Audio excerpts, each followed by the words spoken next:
advanced Facebook group live case study with Shane from Lonely Viking. I just wanted to say hi, Shane, first of all, and thank you for doing this. This is fantastic. He's going to share with us how he solved some pretty interesting design problems. He had a very clear idea of what he wanted to do and found ways to do things with Elementor that you just can't do. But first, Shane, I'd like to know a little bit more about you and where people can find you. Cool. So, like you said, my name's Shane Riley, and I live in South Africa. I currently live in the capital city called Johannesburg. I'm originally from the coast, so I'm a landlocked surfer. So I try to get back to the sea as much as I can. I run a small web design and development and branding agency. And we've recently done like a rebrand where we've changed our positioning and our sort of brand language and stuff. So that's where I built the new site, because we are reaching like a different target audience. And so you'll be able to see that on the website. But we're basically targeting like overworked business owners who spend too much time in their business and they don't get to see their families, which is a struggle I've had myself. So working through that, and I want to help other people to do that. So that's what we do in our agency. It's basically myself, my business partner, whose name is Martin, and my wife works in the business with us. And then we have a developer whose name is Aziz, and he works with us as well. And yeah, that's what we do. You can find me. Oh man, I should have quit my WhatsApp. Sorry. I don't know if you saw that message pop up there, but okay. So where was I? Sorry. Yeah, so you were just sharing a little bit more about kind of what you were doing and how you've gone through your site redesign and kind of where you're at. Sorry about that. I saw a message pop up on my WhatsApp, which is on my desktop, and that just threw me. But yeah, you can find me on Facebook, and I have a little Facebook group which is growing slowly. I can't remember the exact name, but it's called like the Lonely Viking group for web agencies and brand, I don't know, and designers or something. But we'll make sure and share that group in the notes or kind of the comments afterwards, so people don't worry about trying to search for it. We'll make a link right away. Cool. And then I've got a YouTube channel which is just Lonely Viking. You can literally just type in youtube.com/Lonely Viking and you'll find the YouTube channel. So that's basically where I'm at online, focusing on those two instead of being everywhere. Great idea. I by the way, I love your YouTube channel. You have an incredible sense of humor that just makes watching your stuff just so much fun. Even if I didn't learn anything, which I always do, it's a lot of fun to watch your videos. Thank you for sharing them. Thank you. Sweet. Okay, there we go. Are you seeing that? I sure am. Okay, so that's our website. And as you can see, it's very minimalistic, and there's not much going on there. And so I am going to just show you, I think I'm going to spend a few minutes just explaining to you some of the decision making, what some of the challenges were, and then I'll get into showing you how to build it. But let me just show you firstly what it does. Basically, it's just got the one screen, and then as you scroll down, I did put this little arrow here, which was actually your suggestion, Mike, so thank you for that. And then as you scroll, the sort of, if I can call them pages, but there's just sections in Elementor, they stack, and then so they just stack like that. So firstly, towards the beginning of the year, I went to another city called Cape Town, and I did I was at like a conference there where I did a presentation about branding. And I realized during that presentation that there was a little bit of hypocrisy going on, because like the branding that Lonely Viking has, like our website didn't match that branding from a look and feel perspective, but also from like a language and marketing perspective. And so I realized, okay, I've got to redesign the site. And so our sort of design feel and strategy is to be very simple, black and white, and to not bombard people with information, very spacious. We're trying to give that feeling, because of the target market that we're going for, people who feel overworked and overwhelmed, trying to make them feel that there's space to breathe. Okay, so that's part of where the branding comes from. And so that's where this design concept came out of. So my presentation, the presentation slides I had made for that conference basically looked just like this, minus these little icons. They were just basically one-liners on a white page with a logo on the bottom right.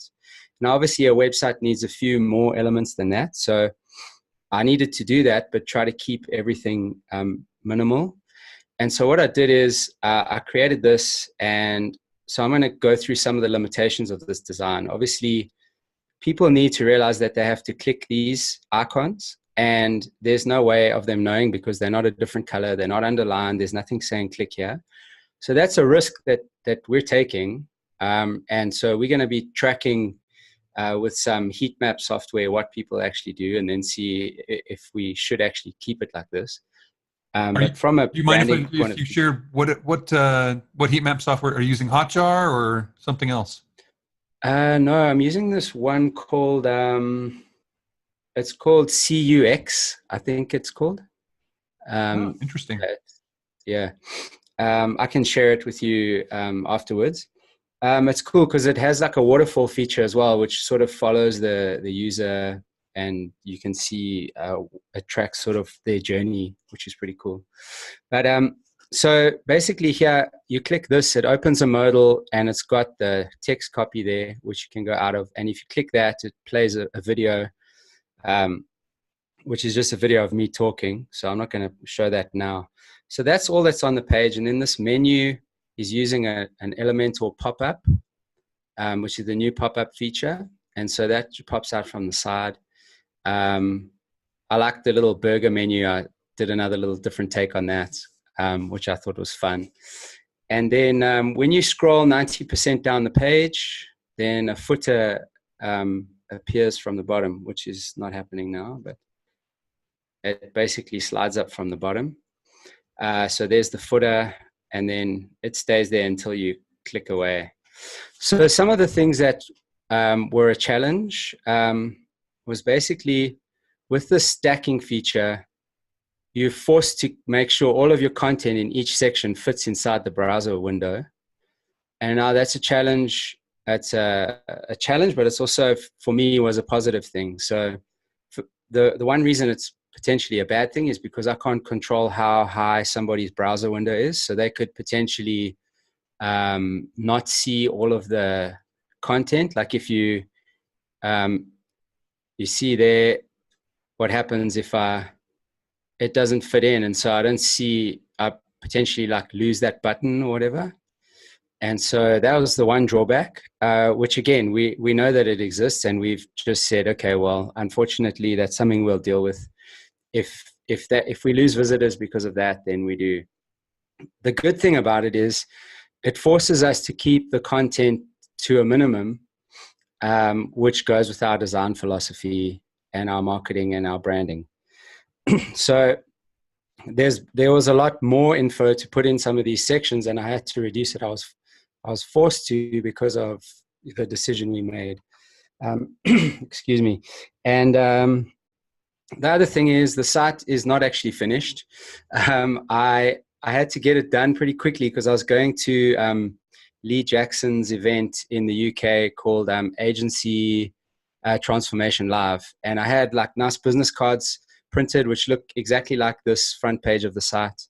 And I wanted to, like, if I give business cards to people and they go see the website, I wanted it to look the same, right? So I got it done pretty quickly. So there's some issues with the mobile view. And then one other thing, there was a real challenge that I spent a lot of time trying to sort out, which I still can't. If someone can give me an idea, I would love that. So you see when I scroll and there's a black section, it has these white things here in order to see the menu button and the footer button. Like I had to make sections, and then I've used a background overlay to make these shapes. But it had to have white behind it so you could see it, because otherwise it was black on black. And so I tried a whole bunch of CSS. I tried some JavaScript stuff to make those change to white when they're on top of a black background. But the problem was that these are essentially positioned with absolute positioning. And so they don't, for lack of a better way of saying it, they don't know where they are. So they don't actually know what's behind them. So when you scroll behind, like I even tried using like different blend modes in the CSS, and it didn't work. It was like a lot of time spent that I can never get back. So I ended up going with this, which I think looks decent, but it's not exactly what I wanted. I wanted those to change color when they were on there. So in other words, change the text and the icon to a white on black, exactly, which I think would have been amazing. Yeah. I spent hours trying to figure that out, and I couldn't. So I eventually compromised and did this, which now gives problems on the mobile layout, which I still need to sort out.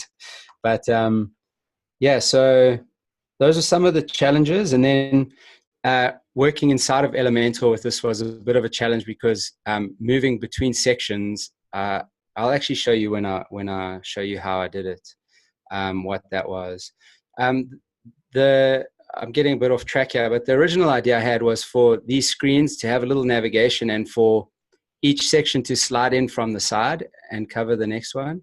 And that I also didn't really have time to try to figure out how to do that. So then I was thinking about like how I could do that with Elementor, and then it suddenly clicked that I could use what's inside of Elementor to do what I've done here. And so I'm just going to go ahead and show you how I did that. Is that cool? Should we go ahead? Yeah, let's do this. So frankly, okay. I think you're underselling yourself here. I think this design is amazing. And thank you. it does really speak to your branding capabilities, frankly. Cool. And shucks, I'd hire you in a minute.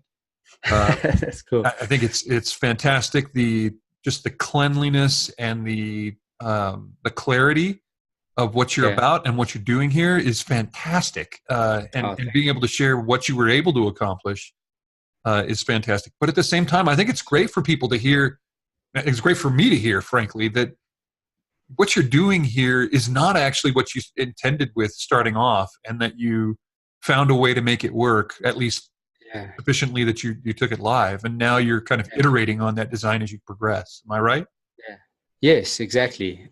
So I think that's part of, to me, design essentially is problem solving, right?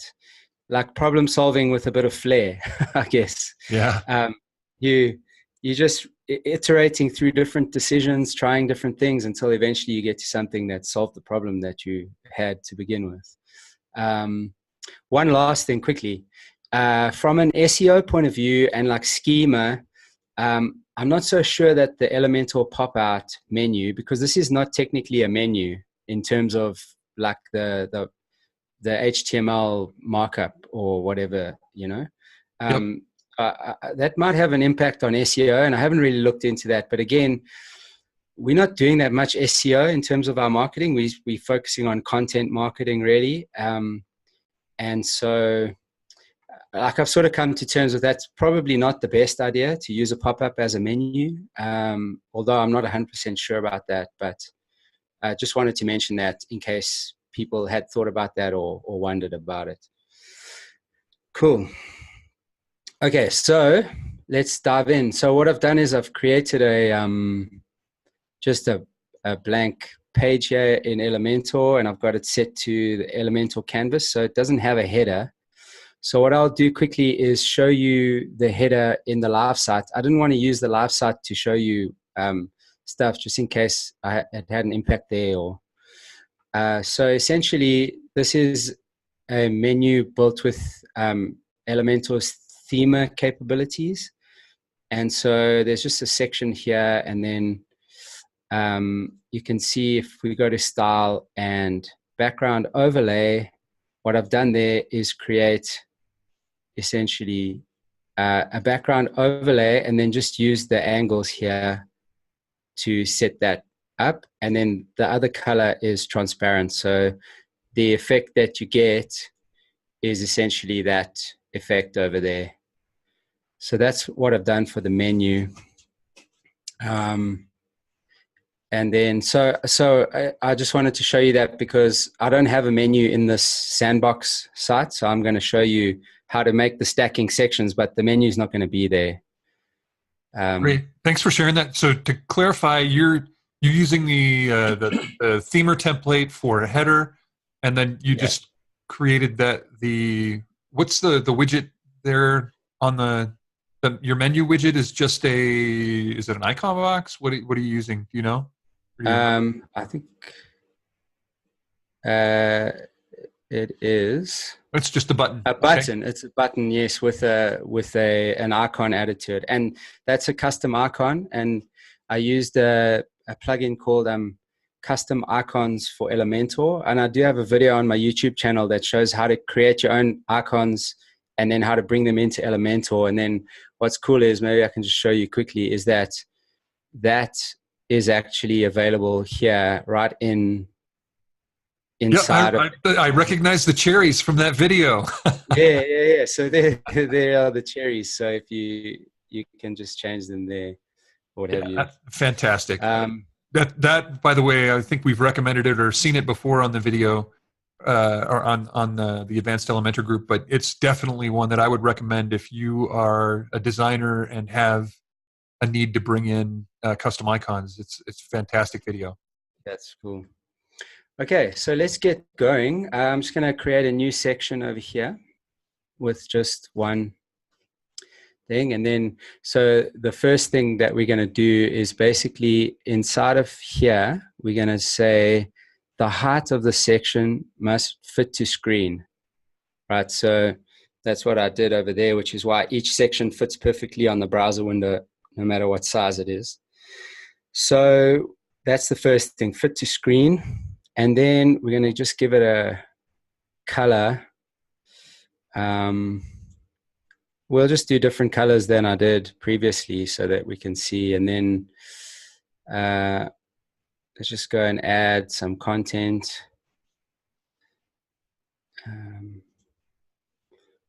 Okay, so we're not going for pretty. We're just showing how it's done. Yep. Right?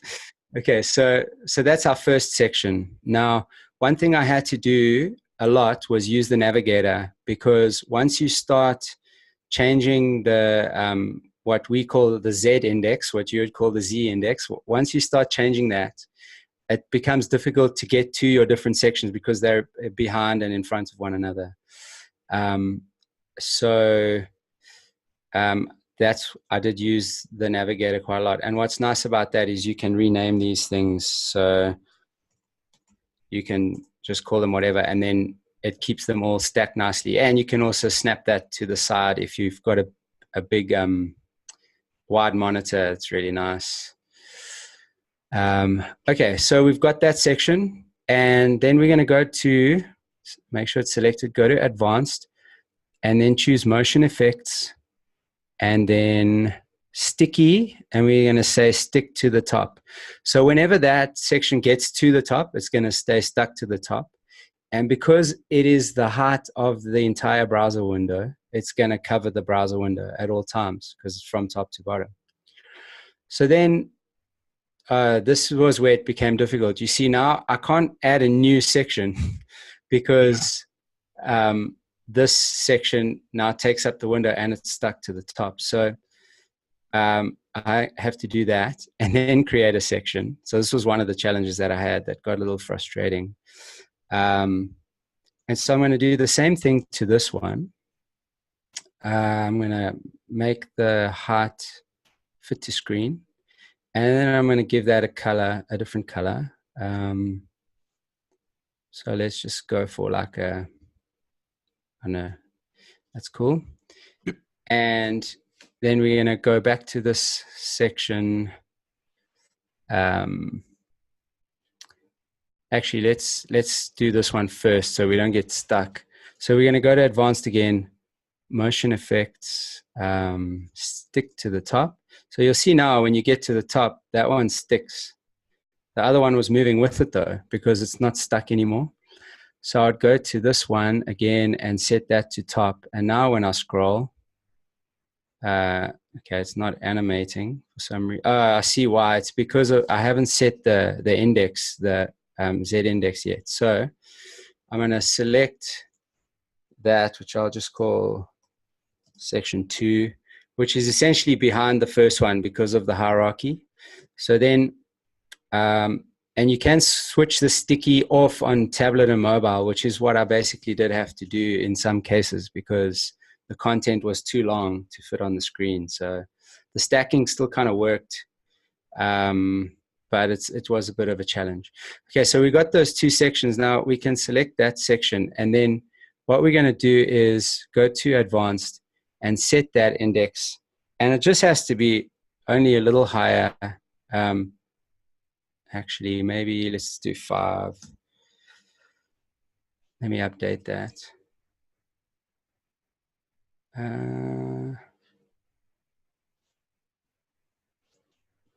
Okay, I'm not sure exactly why that's not working. Let's do, there we go. So I don't know what that index is set to for that main one, but this one just has to be higher. And then each one that you add just has to keep with a higher value. Yep. So why wouldn't you go ahead and just set the Z index of the first section to 1 and then 2? Oh yeah, I could do that. I think I did actually do that. Yeah, so if I did do that, and then let's see. Yeah, that's great. I think that is what I did. So I just went up 1, 2, 3, 4, 5. Yeah. And then obviously those like the menu and the footer and stuff, those had to have ultimately higher than everything. So that, I mean, it's pretty easy. That's generally the premise of what I did. And then everything just has to fit in there, and they just keep stacking one on top of the other. It's actually really easy. So I kind of figured out a easy way to solve the problem that I had that is easily done by default inside of Elementor. I don't know if maybe you want me to show you how I created the pop-up for the menu, or yeah, if you want to know about this. So I think there's 2 things that I would like to know personally. Number one, I think it'd be great for you to show how you did the pop-up menu, but I frankly am even more interested in how you actually did the footer, and how when you click on the footer, I don't know if it's a pop-up or how you're doing. That's fantastic. I love that it's a very subtle effect, and it does give a kind of a hint, but not drive a quote-unquote call to action. Yeah.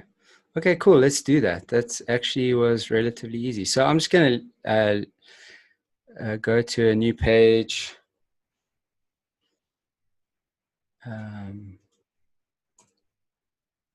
I just go to the dashboard, and then the Elementor templates, you just find here under templates, and then go to pop-ups. We're going to add a new pop-up. We just give it a name. So I'm just going to call this footer menu, and then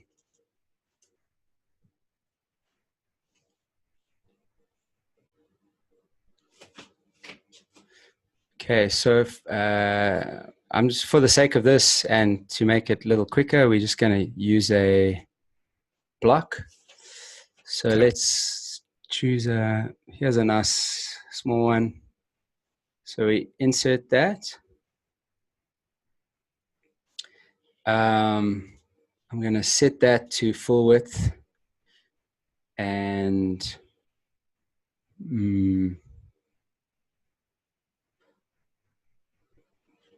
okay, I'm not sure why that is not full width. Maybe I think you have to go into the there. No, actually, are you in? I'm trying to. This is editing section. You have to actually go down to the bottom, I think. And I remember this is frustrating because once you click on a section, you're not editing the pop-up anymore. You're actually editing the section. And so let me just save it, because the only way I found to get back to that is to reload the page. I do remember this now. So save draft, and then I'm just going to reload it. Yeah, so now I'm in the pop-up settings. So yes, I do that. Actually, just for people, so that people know, if you click on the little gear icon in the bottom left, it will bring you back to these. Ah, okay, cool. Oh, thank you. You know how many times I reloaded the page just to get back to those settings. Yeah, and then the width is set there, either view height or pixels, Yeah, or view width or pixels. I like to do view width. yeah. Okay, so that's 100%. And then again, what I did to this, was with the section, I went and made that sticky to the bottom. Actually, I think I had to do absolute positioning on that. So trying to remember what I did now. Oh, sorry, I didn't mean to put you on the spot there, bud. No. It's all good. It's all good. I've done it before, so I definitely know how to do it, but I'm not exactly sure right now. Could it be this? There we go. Okay, so now that's stuck to the bottom. It will not move. And so when we click publish, it's going to take you here to add conditions. And so you're going to include on the entire site. And then we're going to do this on scroll, I think it was. And then you can say direction, and then I made that 90%. So when they get to 90% down the page, it slides up. And if you leave that blank, it shows every time, I believe. So there's something I'm forgetting. Okay, so they scroll down and that, oh yes, the one thing was the little animation, which you can do here, which is an entrance animation, which I did fade in up. So then as they get 90% down the page, it's going to fade in from the bottom. So how do I, do you know, Mike, how do I preview the page? Yes. Okay. So actually, well, you have to, since it's a pop-up, you might not need to change your canvas. Oh yeah, you may not need to. So let's try that. So where do I actually go to view the page? Go to the eye icon next to the update button. Or yes. if you actually want to view the actual page, then you have to go to their hamburger menu and then click view page. Yeah. There we go. Yeah. And then I think what I would change there obviously was that is set to, let me go back.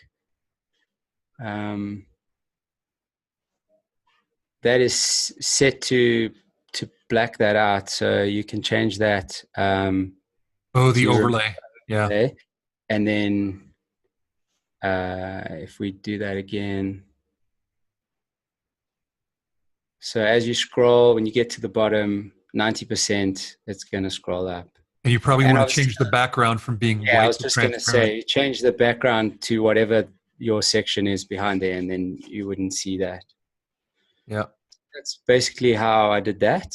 And then to connect that to a button, so I think let's just add a button over here. Sorry. So we add a button, and then you put the button on the bottom left, just kind of absolute position. Yeah, I did absolute positioning for that. Yeah, and then sorry, I just can't leave that button gray. I don't blame you. And okay, so then when we set this button, we're gonna set the link to dynamic, and then go to pop up, and then it's gonna open pop up, And then I need to refresh this page because it doesn't know that that pop-up exists yet. Yep.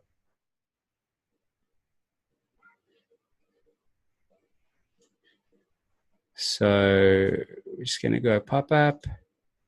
You have to search for it, which is called footer. That was weird. Yeah. Ton of Elementor Okay. Pro. Yeah. Okay. So that's that. And then if we preview the page again, well now it's too close to the bottom, but yeah. So if you click the button, it comes up, which is the same thing I did with that button in this header menu. Click the button and it scrolls out.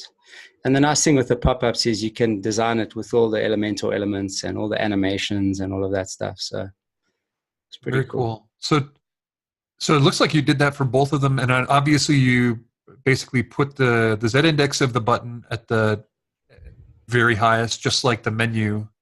Exactly. Well. Yes. Yeah. And then absolute positioned it over to be at the kind of bottom left, or I'm sorry, bottom right. Bottom right. Yeah. Yeah.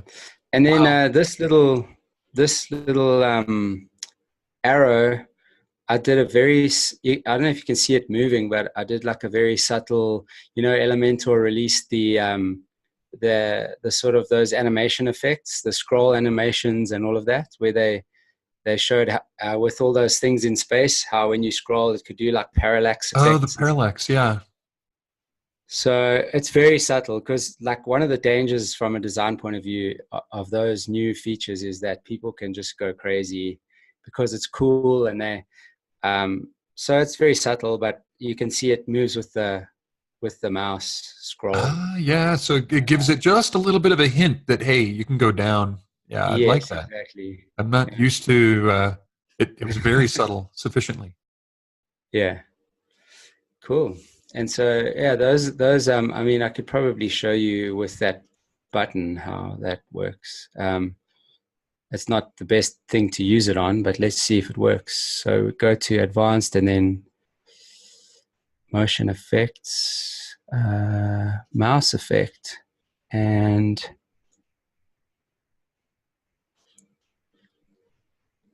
basically is that just with a very, very, very low setting. So I think it might even have been 0.1 or 2. Yeah, so you could see it just. Very, yeah. Definitely, they should make it so that you can go a lot less. Yes, because I mean, if you like that's just. That's insane. It is. It's ridiculous. Like I'm playing some kind of game or something. But yeah, I mean, so the solution really is pretty simple. It's all done inside of Elementor, and yeah, like there's no fancy JavaScript or CSS. I mean, there's fancy JavaScript, but I didn't have to write it, and yeah, I didn't have to do any CSS or anything necessarily, and I got that cool effect that I wanted. So yeah, I don't know if you have any other questions or want to talk about anything else. That's great. So kind of just to give a quick overview, you showed how you were able to kind of do this layered effect with various sections. You also showed how you were able to kind of create the menu so that it stays on top, and how you could use a pop-up to bring up both the navigation menu on the bottom as well as the menu on the right, and then how to kind of get a minor parallax effect so that you get the sufficient attention so that people can see, hey, there's stuff at the bottom here. This isn't the only thing here. So all those things you did completely within Elementor, nothing extraordinarily complex, and in some ways you refigured them out right in front of us. So fantastic. And like this modal pop-up is a pretty standard widget inside of Elementor, I think. And I like that. For me, it was cool too, because I wanted to figure out how can I put a lot of text on the page, because obviously you still want the text is still there in the HTML for SEO purposes or whatever. Not that I'm targeting SEO, but it's still there, and I saved a bunch of space by making a little button that opens up. So that, I guess, like, if there's one thing I could leave with whoever is watching, is to say that, like, even if you can't do a bunch of fancy code and stuff, with the tools that you've got, there's still ways to figure out, like, really sort of like ways to solve problems just in a clever way that are easy to do, is just by thinking outside of the box, or just by getting to know the tools a little bit better. When new features come out, go and play with those new features. Don't go crazy, put them on to everything, but play with them and figure out the ins and outs of the software. Because when you do, and you've got a problem to solve, your mind already has those things in, so you can start to, at least that's the way my brain works. I can't let a problem go until I've figured it out, you know. And so the more knowledge that you have to use to figure those problems out, you can come up with creative ways to do things that don't really require so much like development knowledge, you know, in terms of code and those kinds of things. You can achieve cool stuff without that if you just think outside the box a little bit. Yeah. So, I mean, you solved some pretty interesting design problems with just Elementor. You didn't have to jump into custom CSS or anything. It's fantastic. And what, frankly, we should strive to do in a lot of ways in order to keep things fast. And frankly, I love your design ethic. It's great. So one more question for you. Can you, would you mind resharing and showing us your Facebook group? Can you do that? Or I think so. Maybe your Facebook group, and we've seen your website clearly, lonelyviking.com. But I would love to see if people can get a view of your existing Facebook group. That'd be great. Cool. Oh wait, it is. Maybe don't share so you don't have to. I went straight to the group, so that's cool. Oh, good. And you can see here, I haven't updated my branding on here yet, so I'm still a little hypocritical. Hypocrite, no, but human, yes. Yeah. The purple and this whatever teal sort of color gradient was what the old website used to look like. So yeah, this is the Facebook group. It's called the Lonely Viking Group for Web and Design Professionals. And it's a very cool small little group, and we joke and we share just ways to solve problems and like all kinds of different stuff. So that's cool. And then also the YouTube channel, which is just youtube.com/c/Lonely Viking. And I've just got a bunch of videos there. I'm way behind on producing videos, but I should have a new one next week, hopefully. So yeah, that's cool. And Mark, I just want to say thank you, man. Like, it's been great to meet you over the last few weeks, get to know you a little bit, and thanks for having me. It's been really fun. Like, I've enjoyed it. Yeah, it's been a pleasure meeting you. You know, obviously virtually here, but and just kind of seeing what you're doing. And frankly, I knew who you were long before you had a clue I existed from your YouTube channel. But it's been great getting to know you, and great to kind of see how you've been able to accomplish this stuff with Elementor. In a way that's clean and easy. You don't have to be a developer, but you can quote unquote be advanced just fine by thinking about and playing around with the tool to solve some real design problems. Thanks again for everything. Sweet. All right. Cool. Well, I just want to say thank you to everybody, and please do go ahead and join Shane's Facebook group. Check out his YouTube channel, definitely. Like and subscribe, as they may say. But I think you'll find it well worth your while to have that pop up in your feed. With that, I'd like to say goodbye. Shane, any parting thoughts and ideas? See you on Facebook. Yep, see you there. Thanks, everyone. Bye.